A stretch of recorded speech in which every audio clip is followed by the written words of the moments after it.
je sature totalement. Non mais vraiment, je vous le dis avec le plus grand des sérieux, je ne peux plus supporter une seule seconde ce genre de configuration de ton de merde. Où nos personnages font les débiles dans une situation de crise sérieuse, où on doit faire les idiots légers, parce qu'il faut capter l'attention du public en faisant du gag, ce genre de truc. Je ne peux tellement plus.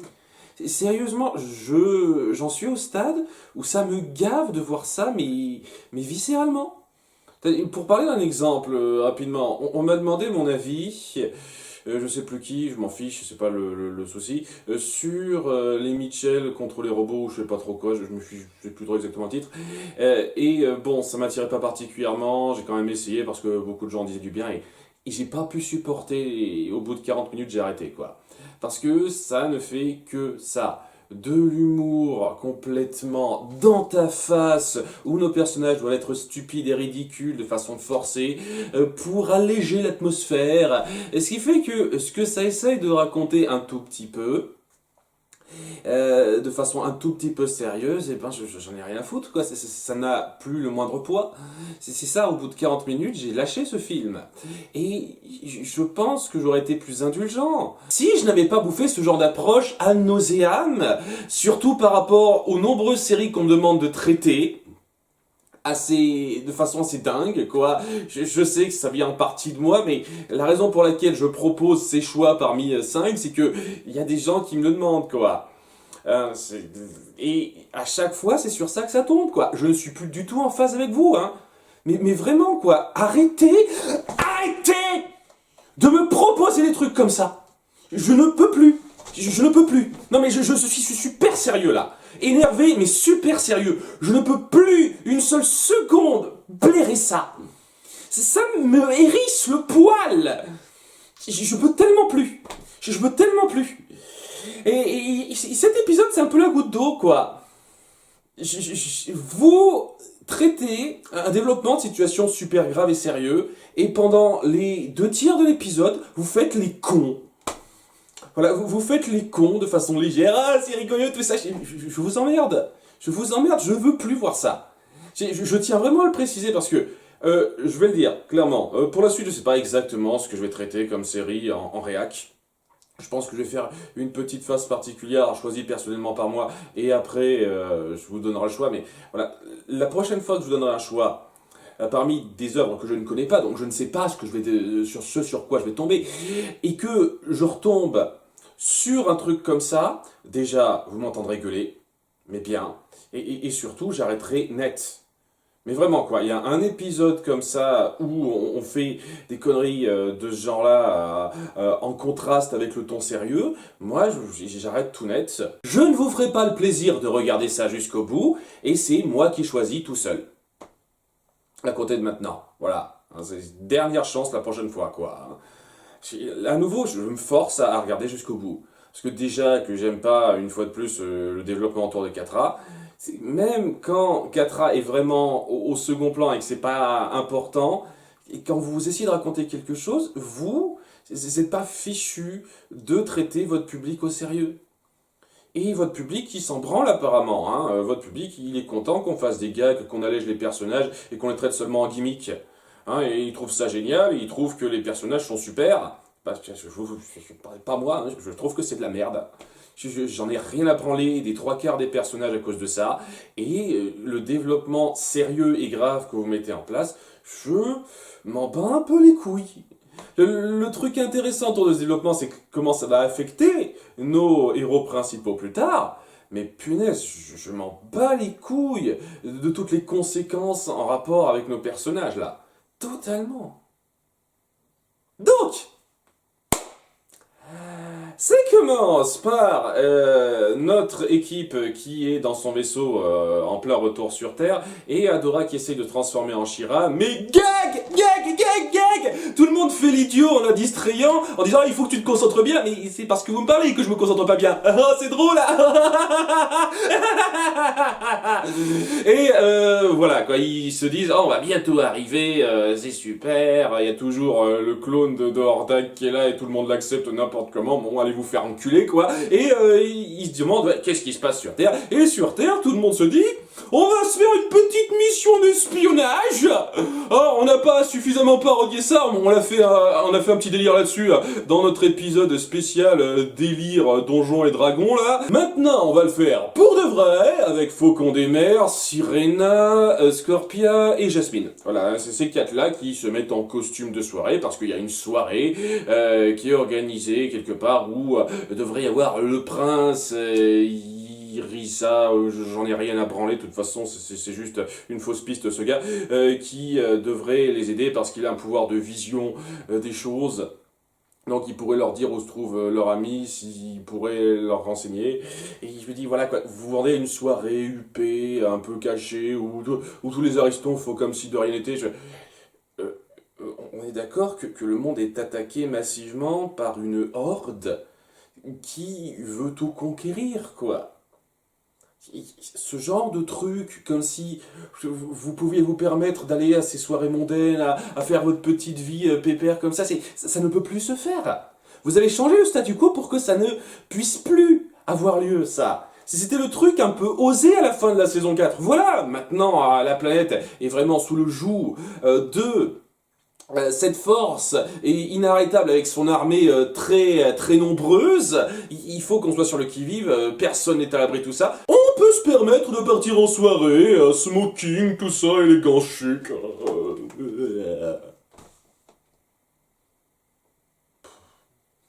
Et je vais rien dire sur toutes les conneries qui vont s'en suivre, hein.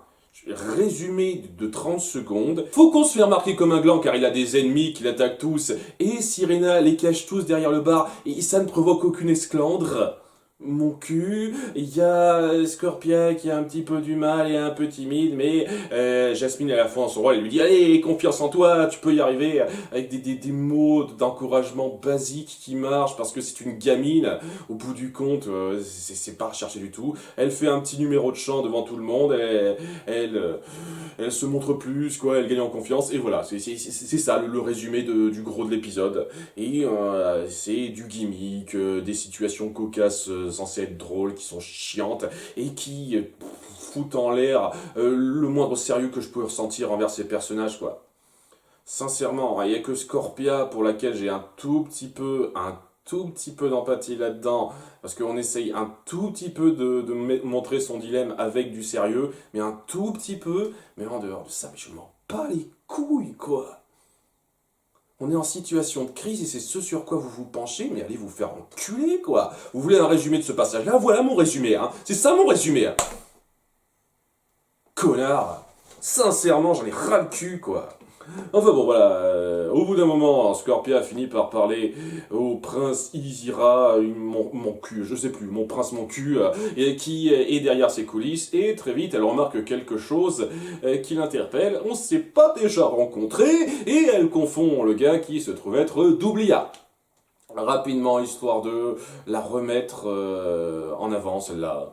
Voilà, elle est là, elle se fait capturer rapidement, on l'interroge et c'est là qu'on commence à avoir un peu de développement intéressant sur ce qu'elle sait. Parce que, punaise, elle a appris 1000 fois plus de choses que toutes nos héroïnes réunies, quoi. Hein.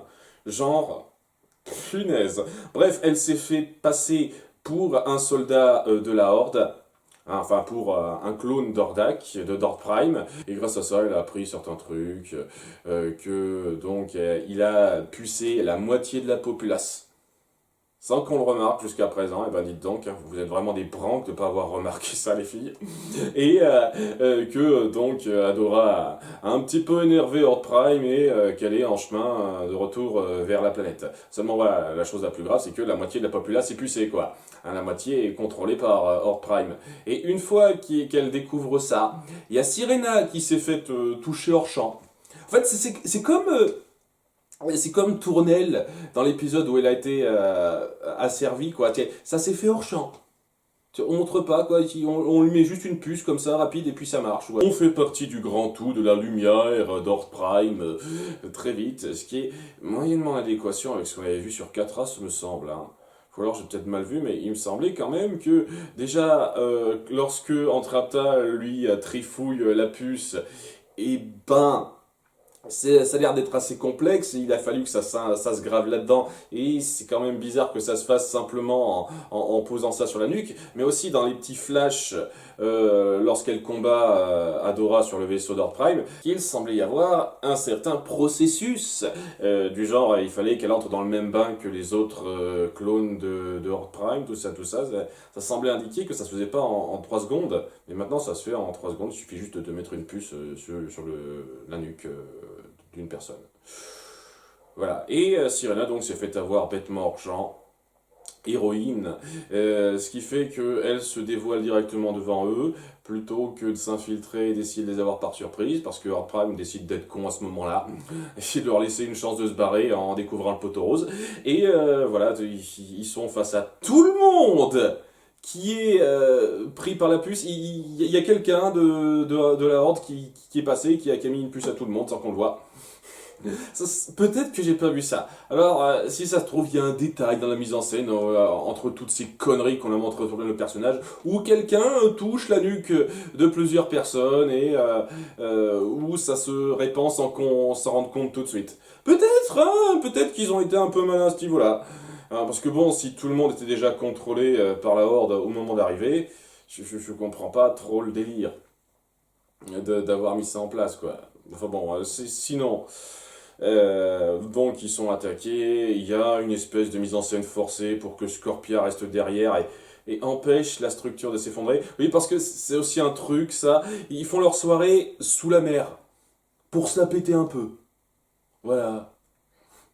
Donc voilà, elle empêche la structure de s'effondrer avec ses éclairs, ce qui est pas logique du tout, mais ok comme tu veux quoi. Et ce qui fait un gros sacrifice bien gras, forcé, pas particulièrement mérité, où on est censé être triste. Voilà. Voilà. Vous avez fait les cons autour des personnages pendant un quart d'heure, maintenant je suis censé être triste. C'est bien, oui, ça marche pas. Hein. Je suis désolé, ça marche pas. Hein.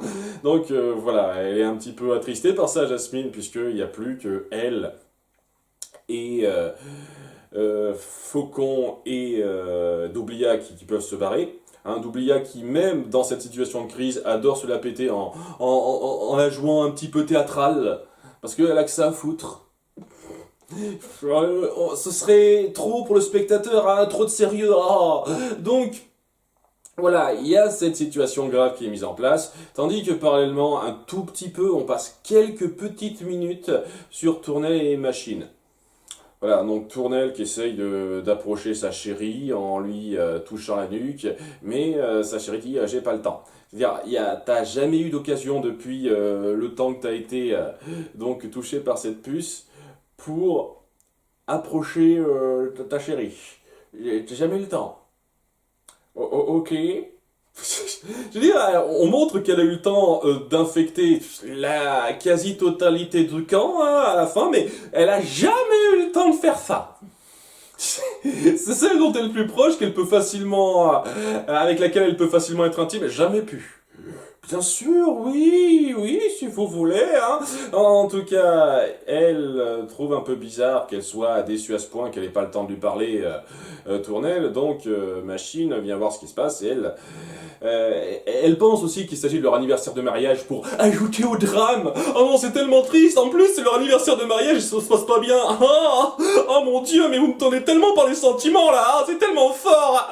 Un couple de l'année. Hein. Oh oui. Hein. Donc, elle espionne un petit peu sa chérie. Enfin, elle essaye d'aller voir comment va sa chérie, mais c'est là qu'elle tombe sur une vision un peu bizarre où elle fricote avec quelqu'un et elle est très louche, surtout que son regard s'illumine un petit peu comme elle est possédée d'Ordak avant, et donc elle comprend un peu ce qui se passe, elle la confronte, et ouais, ça se passe pas super bien, quoi. Ça finit par être le pugilat général, où hors champ énormément de choses se sont faites, tout le monde a été possédé, sauf Glacia et Fugor. Mais voilà, tout le monde a paru, quoi. C'est un camp de merde qui se sont fait avoir, quoi. Et voilà, notre rébellion, c'est juste des blaireaux qui se sont tous fait avoir, à part quelques-uns, pour un tout petit peu donner le change, quoi. Donc, ouais, on peut rien faire face à ça, mais elle utilise son super méga pouvoir machine.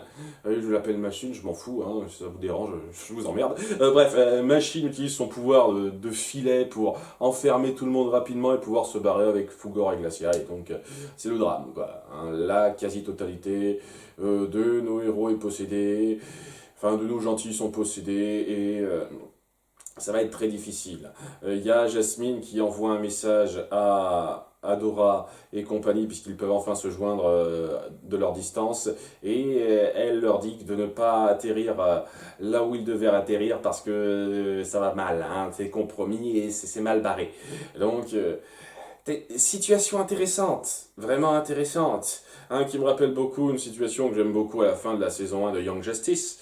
Hein, donc, je vais pas dire une seule seconde que c'est mauvais comme situation, mais la façon dont vous avez mis en place ça dans le ton, et surtout en montrant le personnage être des blaireaux qui voient absolument rien venir et qui n'envisagent rien, quoi, à ce point.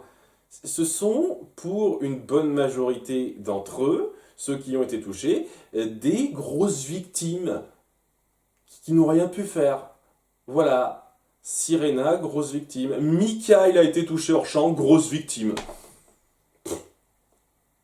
Voilà, qu'est-ce que j'en ai à foutre, quoi? Je suis censé être pris par la tension du moment, et en soi, dans l'idée, elle est très bonne, mais punaise, vous avez amené ça, mais d'une façon, je m'en foutiste presque, j'en ai rien à branler, quoi. J'en ai rien à branler. Sérieusement, ce ton me cave, je peux tellement plus supporter, quoi. Et plus vous aggravez la situation, plus ce ton est malvenu. Mais vraiment, quoi, il était ultra malvenu. Et si on fait encore ce ton-là dans les épisodes qui suivent, où la situation est vraiment super grave, quoi, hein, la grosse moitié de nos gentils est possédée, hein, fait partie de l'ennemi contre leur volonté, j'ose espérer que vous n'allez pas repartir dans les gros gags à la con, les situations un petit peu légères typiques, c'est drôle, quoi. Parce que si vous faites ça, mais vous pouvez bien aller vous faire enculer, hein. En tous les cas, ça devrait être super pratique pour Catra par la suite, vu que sa trahison ne devrait plus être considérée comme une priorité numéro 1 avec les événements qu'il y a. Donc ça se fera en douceur, j'imagine. Et ouais, je vais me forcer, hein. Mais vraiment, là, je me force totalement à aller jusqu'au bout, hein. Donc, ouais, à bientôt pour l'épisode 8. Bye.